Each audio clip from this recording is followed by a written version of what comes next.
I'm Sam Ward, I'm the Innovation and Invention Specialist.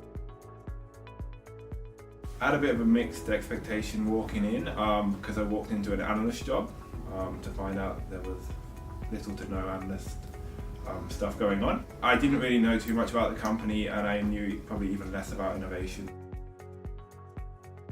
I was doing a few interviews at the time and I enjoyed the Pickles interview a lot. They really kind of brought out the best in me and I thought, man, if I get to work with those guys 5 times a week, that'd be really enjoyable, regardless of what we're doing. I mean, it was pretty much immediate. I think I spoke, to the CEO within the first week for a couple minutes. Contact with the national exec, Simon in particular, is almost daily. It's fantastic to get that kind of exposure. It helps you learn, different management techniques and how the people running, a 1,000-person company do it. So it just makes learning so much quicker and easier.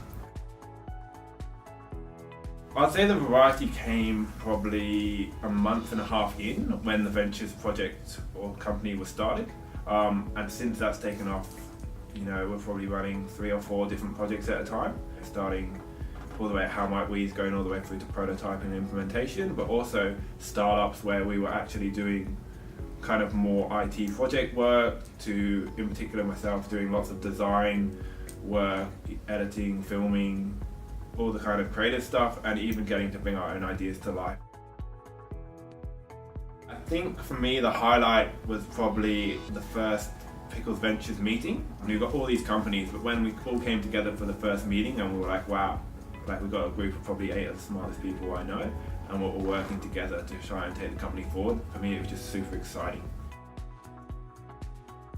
My favorite tool would be Sketch. A year ago, if you told me I was using kind of a high-level designing app, I'd call you crazy, but it's been really fun to learn on the front line.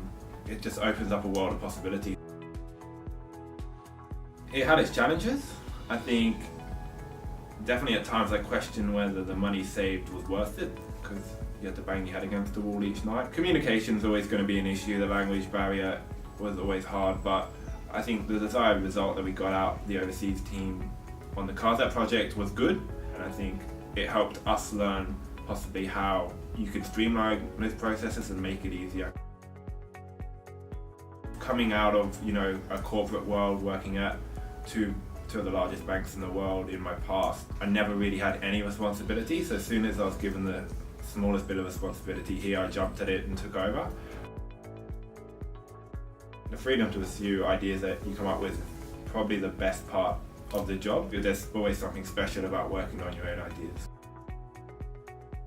I enjoyed it and I learned how they dealt with those issues. A lot of the time you might go to them with a business decision that they have no idea about, so having to explain it to them and them having to understand it and make a decision on it within 5 to 10 minutes, I think is a really good skill, and I think from watching them do it I learned a lot. Basically I go to say I build apps and websites because it's probably the easiest thing to do.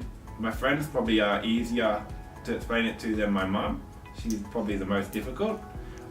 Once I got my initial promotion to an Invention and Innovation Specialist, I was met with a quite abrupt response from my mum saying, "You've never invented anything," which is probably true, but it's because I was never given the opportunity.